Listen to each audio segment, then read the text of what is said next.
Welcome back, Curious Hearts. I'm Vera. Together, in every episode, we get to explore what it is we really believe, how we practice, and we get to meet people who are on their own spiritual path. Together, we begin.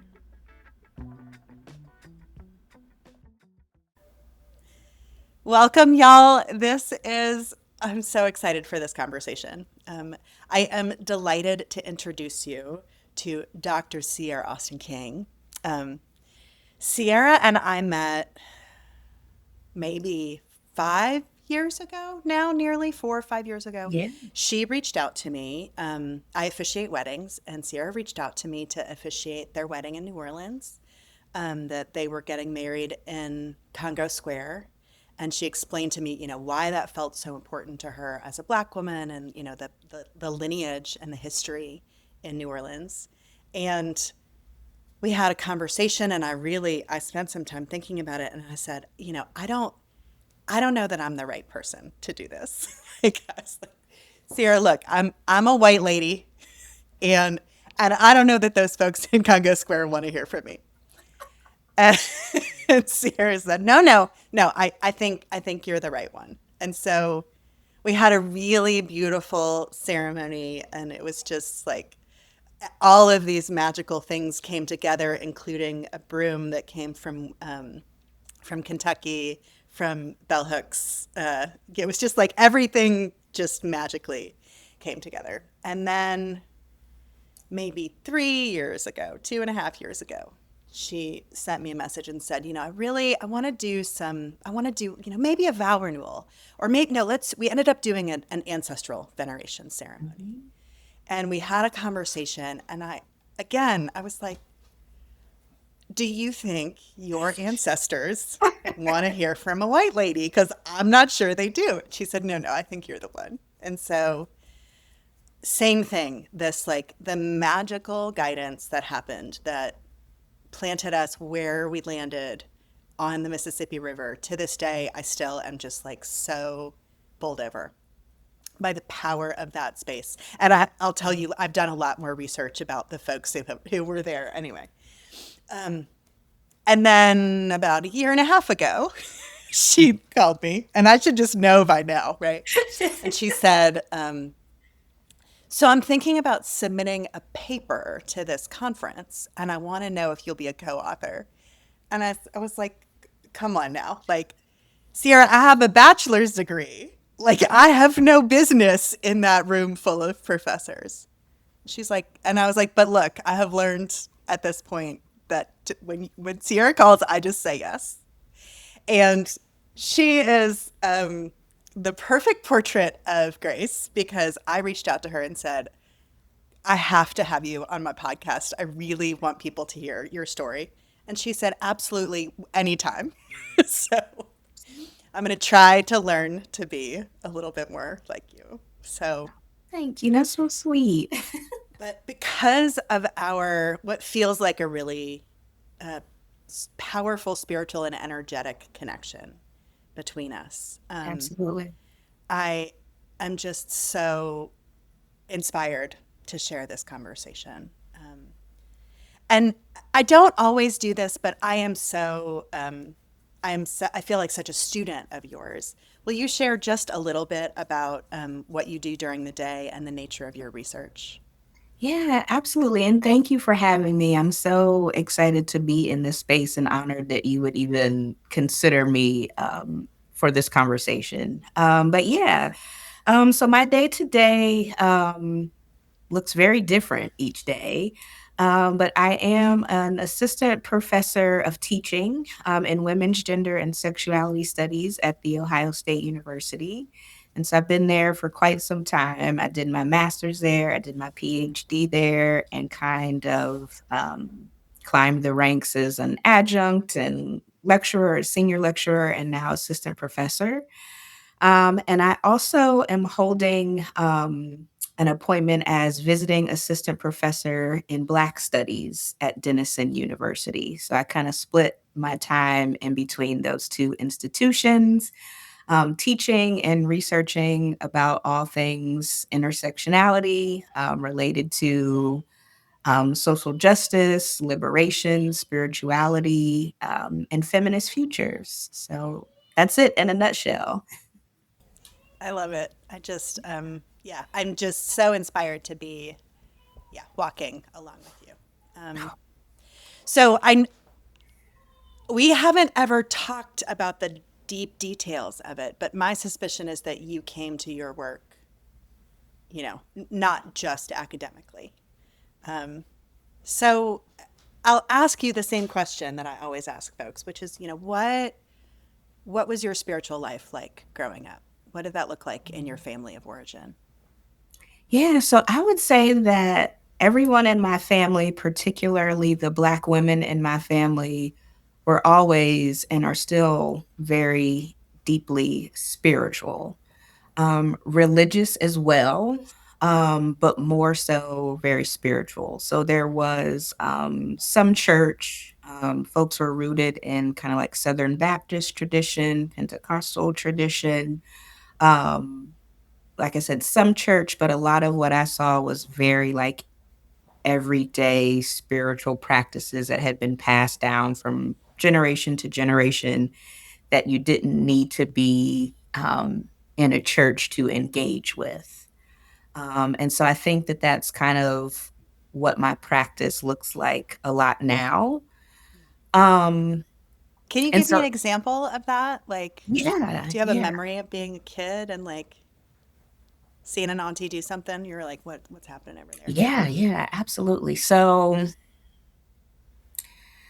my grandma, who I was very close to, my maternal grandmother, used to have like an altar, like an ancestral altar, but she never called it that. So it wasn't until like I was an adult that I realized what she had and what she was doing.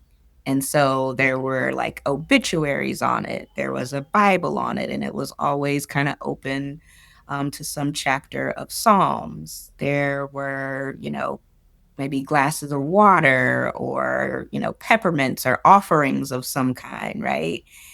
And she never called it an altar.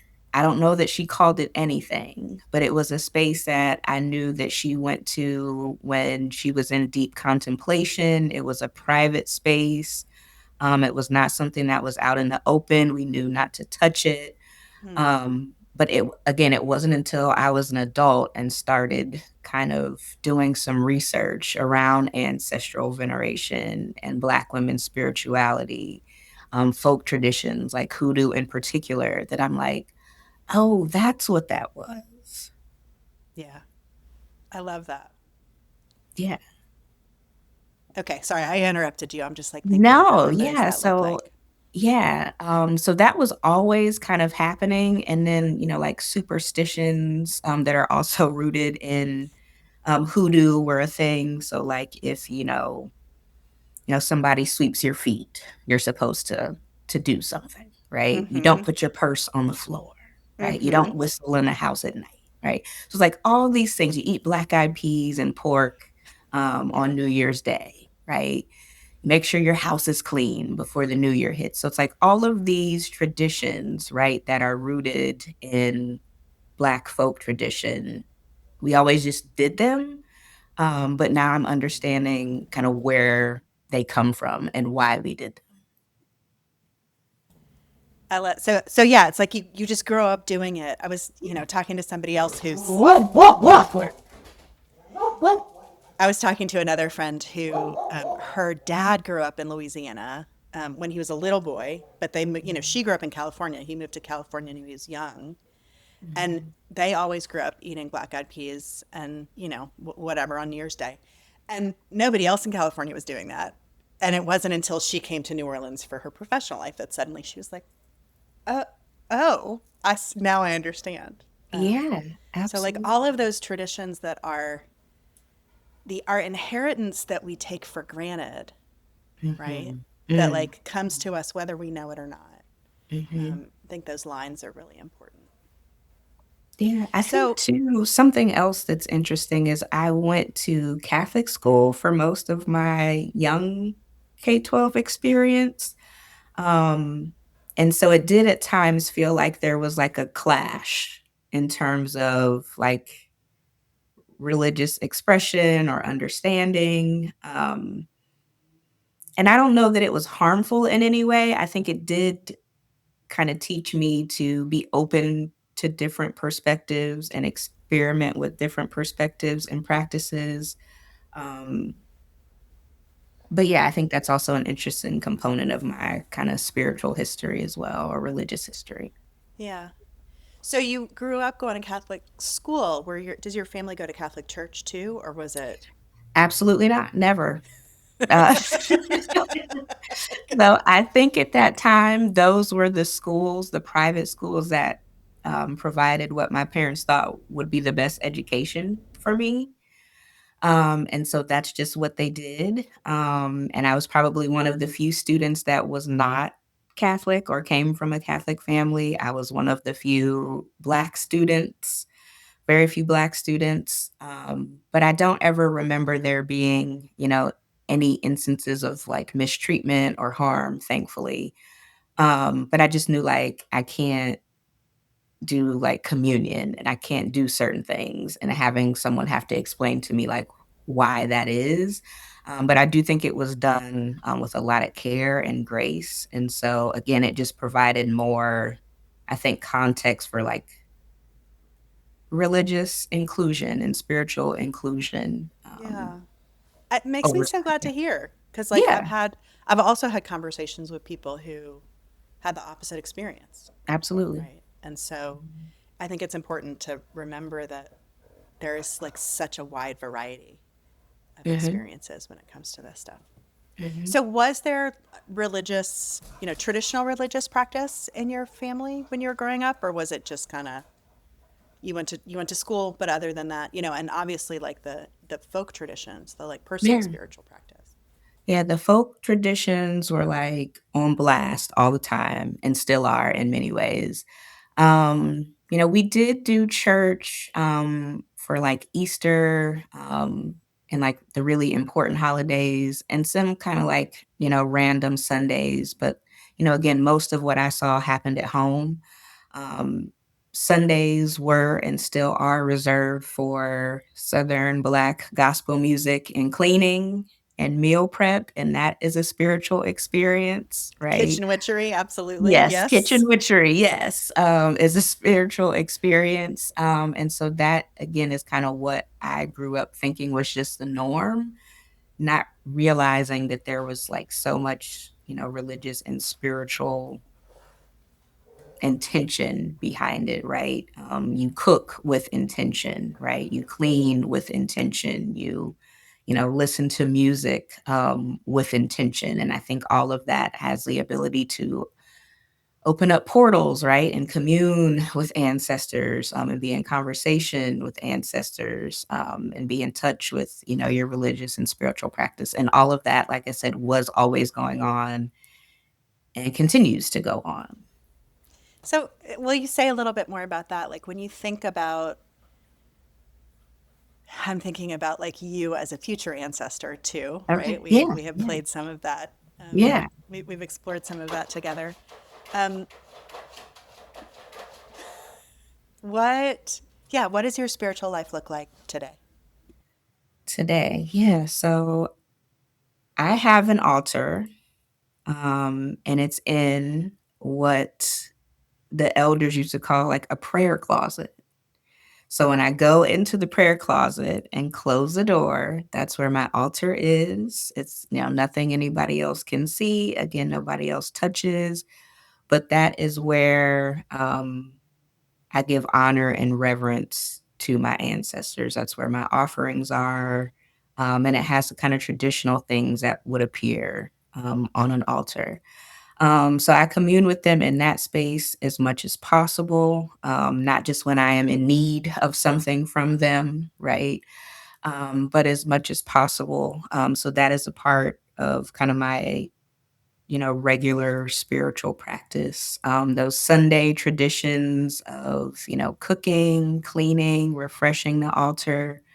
Um, Absolutely happen, right? We're approaching New Year's Eve. Those cooking practices, cleaning practices will absolutely happen, right?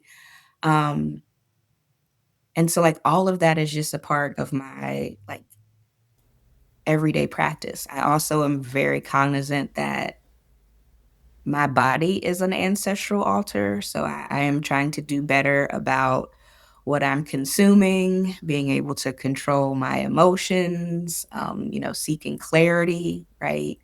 Um, and so that is something that I am reminded of and try to honor every day as well. And also just, kind of trying to, in an age appropriate way, start to pass these traditions on to my children. So we have children's books about altars and how we give reverence to our ancestors, right? Um, and so like Riley is really into it, right? She likes to have a glass of water on her by her bed to remember her dreams. She likes to analyze the bubbles when we wake up to see, did Pawpaw come? Was Pawpaw in my dream? And so I think that I'm also really intentional and excited about passing these traditions on with more explanation about what they mean so that when I am gone, that, my kids know that physically I'm gone, but I'm still here. Yeah, they still have a pathway to you. Yeah, They that they still have still have a pathway, like right? that connection. Yeah, Gosh, that's so beautiful. I love to hear that. yeah, yeah. I think I've sometimes shied away from asking people what it's like as a parent, right? To sort of Mhm. how do we transmit some of these things to our kids? When did you do you have a like recollection of when you started doing that with Riley? It was probably around the time you helped us with that ancestral veneration ceremony on the Mississippi. Like I tried to kind of brief her on what we were doing, why we were doing it, why we needed to be in New Orleans to do it. So she was very excited about that.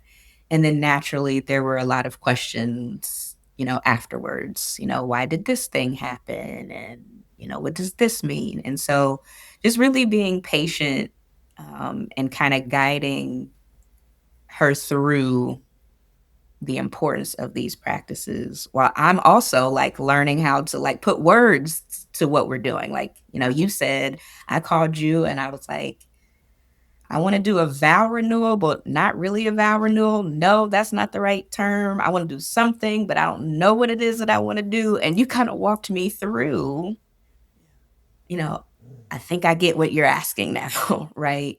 And so to be able to kind of grow in this spirituality myself while simultaneously bringing my children into the fold is really important. And so I just think approaching it, with honesty,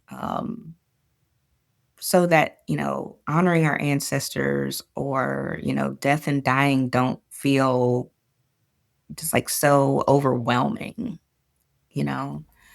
Um, Yeah. Yeah, Yeah, and that they don't feel final. and that I, they I don't will feel normal. I will say for me that that Yeah. has been one of the greatest gifts of a really rich spiritual life Mhm, is that when my dad transitioned, it was just a transition, you know? mhm, That like my relationship with him shifted and, in the form of, it's like obviously he wasn't in his body anymore, mhm, but that our relationship just changed. It wasn't over, and so mhm. that the loss of that was gentler, Yes. still really hard, Mhm. but gentler. Yeah, absolutely. I totally concur with that, and I think the earlier we can prepare children or youth with those type of messages, I think is healthy. Um And, Riley and I, we all have those moments where grief becomes overwhelming, but, we also work on regulating our nervous systems, right? That's a part of our spiritual practice too, as we think about bodies as altars, right? And so how do we calm down and reset our nervous systems? Like to be able to do that in grief, to do that, be able to do that in the context of school or work or white supremacy or whatever is a part of spiritual practice. So we do No, I was that. when you started talking about nervous system regulation, like I need to find somebody who's like a, like a neuroscience researcher who can Yeah. talk it, right? Because that feels, it feels like the place where the two things overlap. Yes. And that all of our, I mean, we know now, right? Like all of the yoga practices, like, slow and steady movement and like intentional movement with breath and, you know, present awareness about the stuff that's happening, that all of those things are, you know, self regulation techniques. Hmm. And yeah, in a world that right now, I mean, has always been certainly chaotic and scary, Hmm. just more present for some of us than for others, but that is getting like just wild out there. I think having that kind of self care practice, not like a bubble bath self care, but like, okay, Right. I love the way you put it that like my body is also like an ancestral altar. Hmm. And what a powerful way of thinking that is. Yeah, absolutely. I think about a lot. Nervous system regulation, rest, the idea that rest is not something that has to be earned, that it is our birthright, and, what ancestors did not have access to rest, right? And honoring them with a, rested nervous system and, the ability to nap and engage in self care is really important. We have a lot of Black women and men too in our family who had high blood pressure and cardiac disease, right? And we know that Black people and Black women disproportionately have those type of afflictions. And it's not just because we eat bad things or we drink a lot or we smoke a lot, right? It's also living in the context of white supremacy and not being able to rest and all of those things. And so this is a part of the spiritual practice too every day that I'm engaging in, and what we want to pass down to the kids too. Yeah, and being able to reclaim that as a sense of, I we were talking before we hit record about genealogy, and I'm going to Hmm. come back to this, I Hmm. promise. And one of the reasons that genealogy is so popular in the United States in the current day is Hmm. because of the Church of Latter-day Saints. And it's so interesting to me because, right, it's like I feel like there is a whole Black tradition of being connected with ancestors and, having this like living tradition. The Church of Latter-day Saints, their practice is to basically baptize their ancestors posthumously. And there is something about that notion, right? It's like for all of us to be like, what can we do today in this body that is inherited to in service of those who went before us, who had lives that are sort of unfathomably more difficult than the Hmm. ones that we have. And that they did all of that so that we could rest when we needed rest, Yep. so that we could care for ourselves. Hmm. And like how overjoyed would they be, to be able to see, I think about it a lot that like I think my folks would be just stunned at like what my life looks like today Yeah, compared to, what they did just a few, just 100 years ago, 200 years ago. So unbelievably different, right? absolutely. And I can't even imagine, right, what your people see in you, right? I mean, like what, just like what, how proud, right? Like how, like just beyond their wildest dreams, you Mhm. know? Thank you. Yeah, I just, Mhm. yeah, I think and I imagine you are also an inspiration to your kids. What, they're too young to think about it that way, Right. but, I trust that's how they'll see you as they grow up too. Um, I certainly hope so. That's the goal, right? yeah. So in these moments of like things are getting a little hectic outside, um, is there a spiritual principle that you've been holding closer to that's helping you get through right now?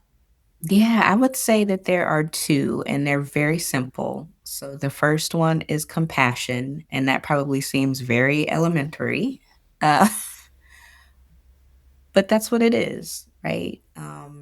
I think that is we need an abundance of of compassion right now, right? The political landscape, the social landscape is such that I don't think we can overdo it in that area, right? And so again, as elementary as it sounds, be kind, treat others the way you want to be treated, right? You don't treat anyone differently because they look different or they sound different or they're in a wheelchair or your boy classmate has on nail polish. Like, we don't care about that, right? We are just being kind and compassionate to everyone. Period. Hard stop. Yeah. And there's what is so profound about that is that, wow, I have so many thoughts. One is like, I can hear you, speaking to your kids in that way, Mhm. right? Mhm. But that I also like, if we can just speak to ourselves that way in the same way, it's like, Yeah. it's really that simple. Just be kind. Yeah. We don't, regardless of whether somebody seems deserving of it or not, Mhm. Mhm. that our compassion is more about us, right? And Absolutely. not about them.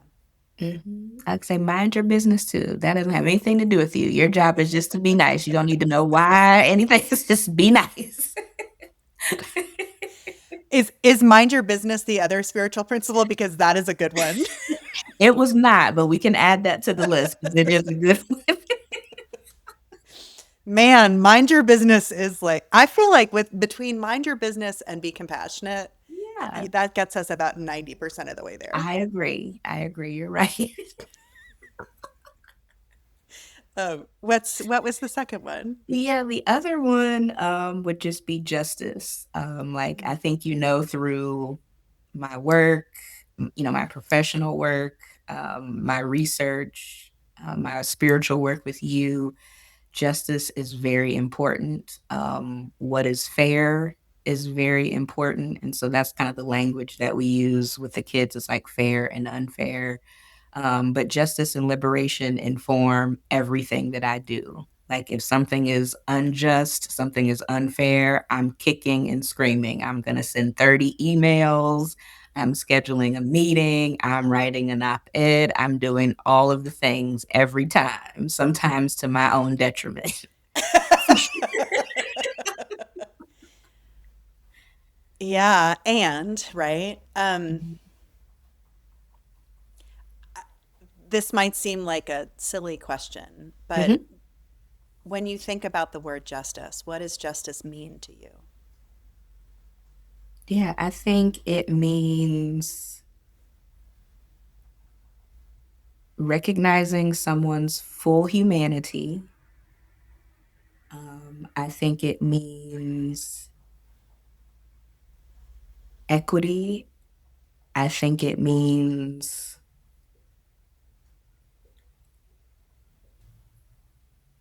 yeah, just honoring folks. I don't know that I have like a really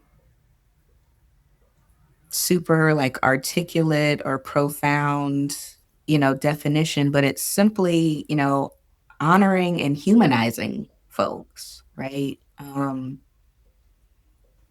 had another spiritual, kind of advisor person. I have two of y'all, and she reminds me sometimes like, we're all just trying to remember and we're all just walking each other home. And I try to keep that in mind. Like I'm walking folks home. We're all just walking folks home, right? Yeah. Um, and we all deserve that.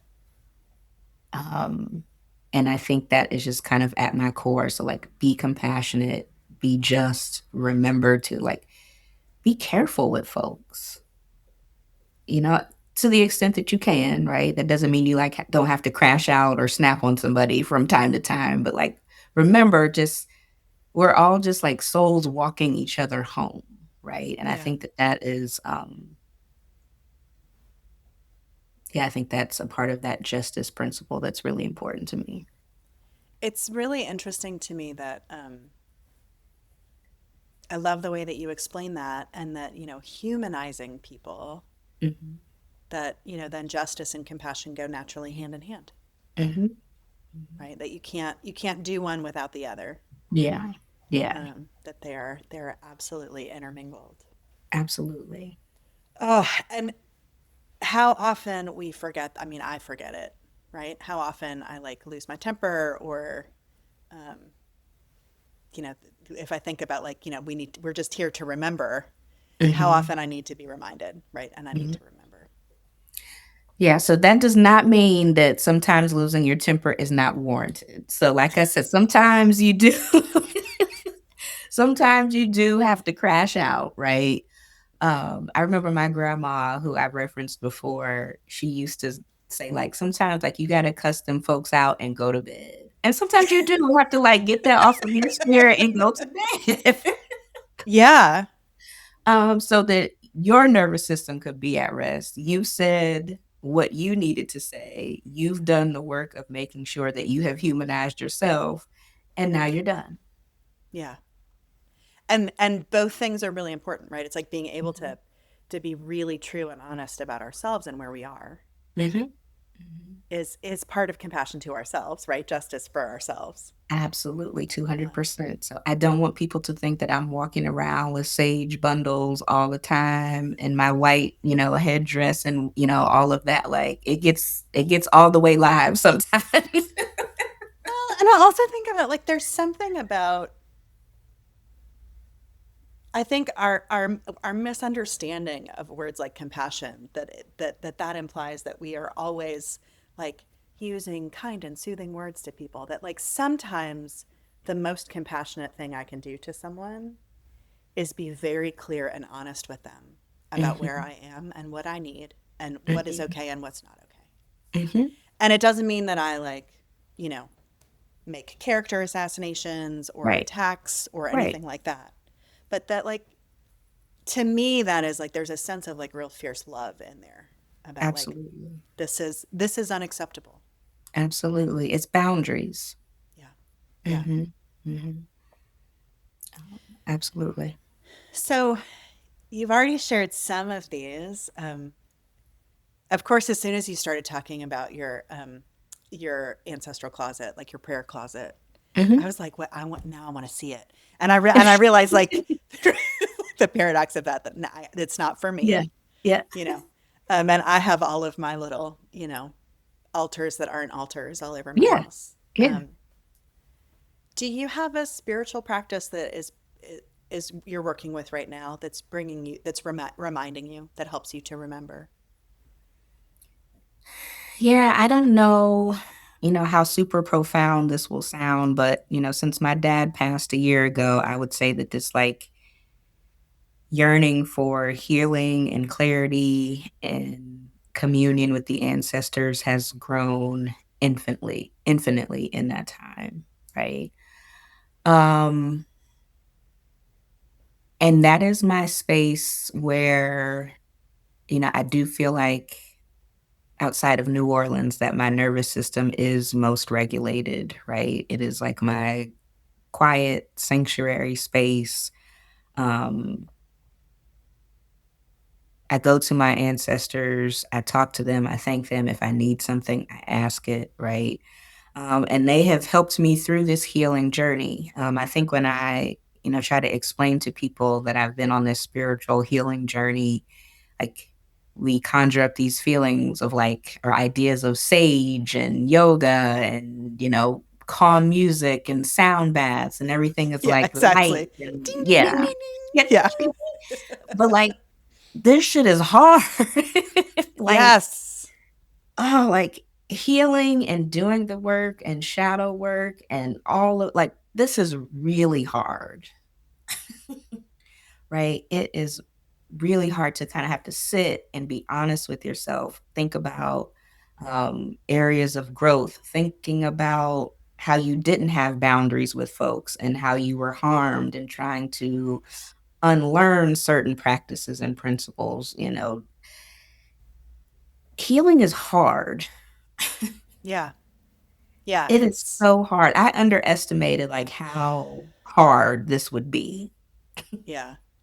I think one of the most profound moments of growth for me was also after my dad died Mhm. and sort of getting to a new level of awareness of like my own, like some of my own core wounding Mhm. and wounds that I had carried through with me my whole life Yeah. in and out of every relationship, in and out of every job, that was like Mhm. shaping the way I had been in the world. Mhm. And the volume of how painful that was.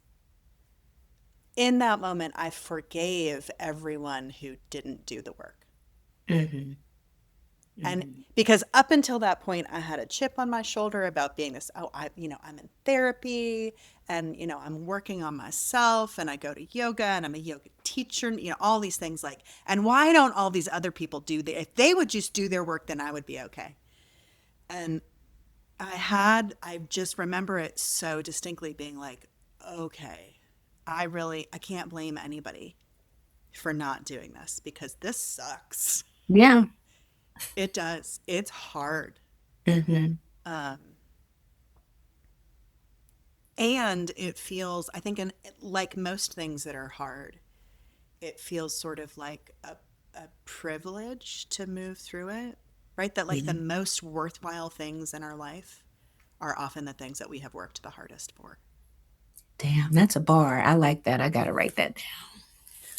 Thank you. I like that. But Yeah. it's how we're wired, I Mhm. think. I think we are wired to, I mean, some stuff it's like, it's easy to, you know, there are things we can enjoy. Mhm. But when it comes to like being really, really valuing something, like being really proud of it, it's the stuff that we like went to the mat for. The stuff that Absolutely. like somewhere in the middle, we were like, I don't know if I'm going to make it. I don't know if I'm going Yeah. to get through this. I don't know And if I it's can. also like super isolating because like I want this family member to see this way. And why can't you hear me when I'm explaining this perspective? Right. And so I have found just how isolating it is too. But like you said, there is a sense of pride and a sense of privilege that, I'm doing this very important work for me. And I am the one that says, like, it stops here and my children will have something different. Yeah, I have goosebumps just Yeah. like my prayer is sort of like if every parent, you know, can say, no, no, I am going to do this really hard, grueling work. Hmm. Um, so that, so my children get to heal whatever is next, you Hmm. know, that they don't have Yes. to carry all of it. Yes. Um,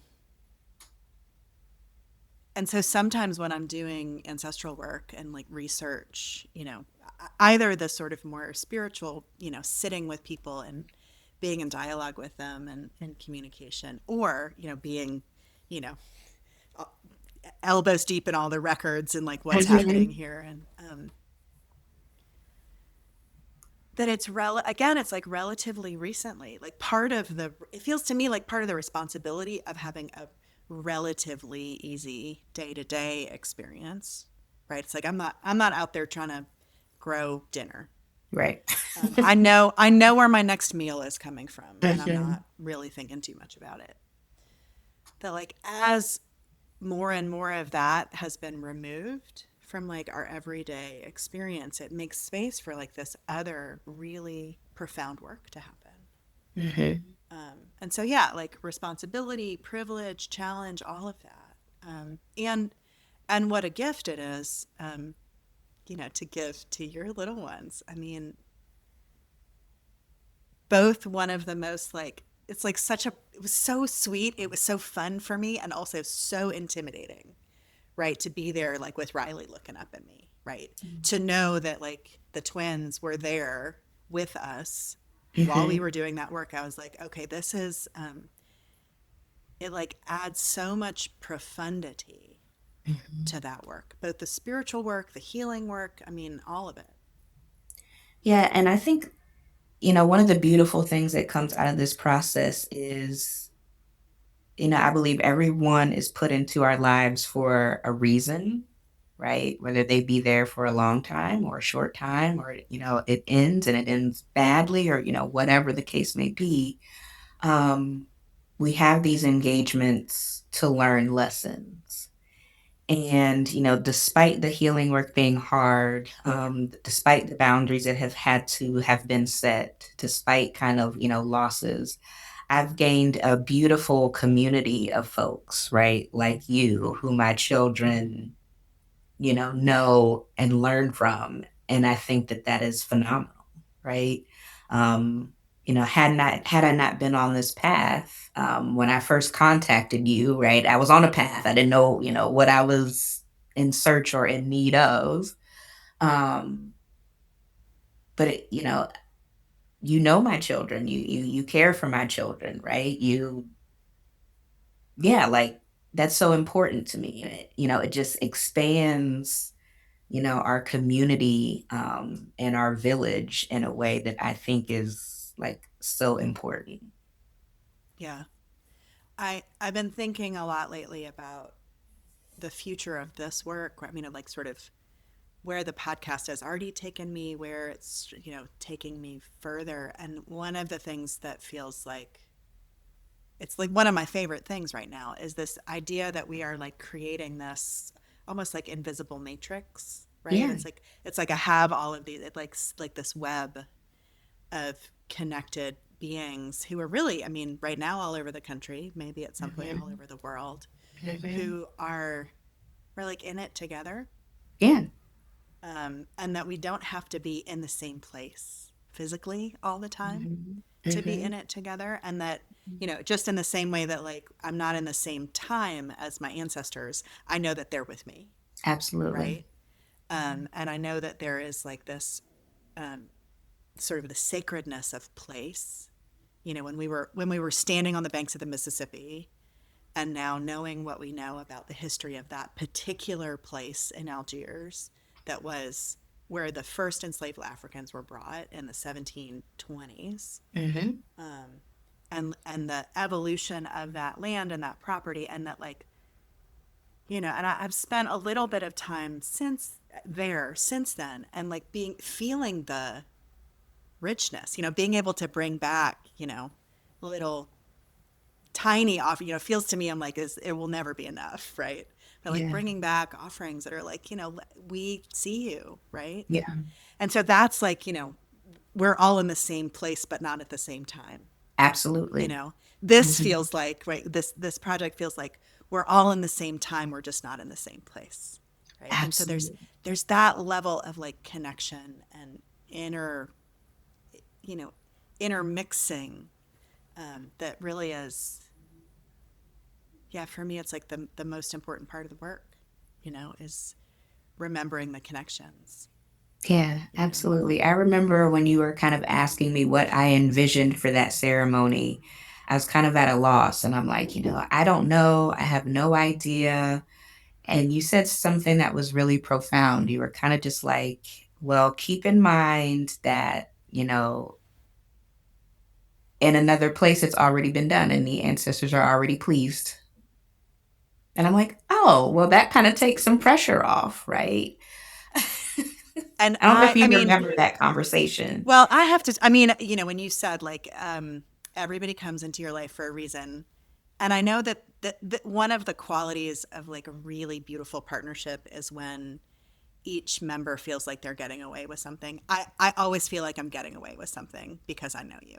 And I have learned so many things as a result of you being in my life. And to prepare for that work, I I did a lot of sort of study and research, and I mean, I didn't, I mean, I met him in my heart, Malidoma Patrice Sommet, and it was learning from his work, right? And that is one of his teachings is, we do everything in the spiritual world first Mm, before we mhm, do it in the material world.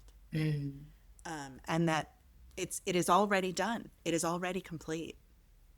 And so now you just make it manifest, right? And Yeah. yeah, it does. It both takes all the pressure off. I'm like that. I'm saying that now, and I'm like, oh, I really needed to hear that today. It takes all of the pressure off on Hmm. one hand, and also it adds so much depth to the work that we're doing in a day to day life. Absolutely. Ah, Whew. so powerful. Mm. I'm not surprised at all, Oh, well. how great this is. Is there anything else that is on your heart or your mind before we close? No, I think this was very generative for me. So again, I just thank you for the opportunity. I'm leaving with some gems that will kind of guide me through my journey and my walk. Um, so no, just honored and grateful, and just feeling very grounded. So thank you again for the opportunity. I really appreciate it and you. Well, and that feeling is mutual. I hope you will kiss the babies for me. I sure And, will. greetings of, the solstice tomorrow and the holidays to come. And I'll see you real soon. Okay. Bye bye. Bye.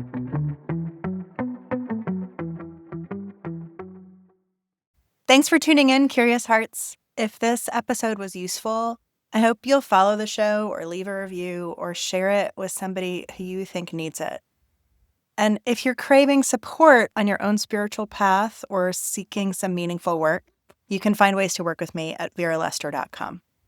Otherwise, until next time, please stay grounded in that curiosity that you've got and keep turning towards what matters. See y'all soon.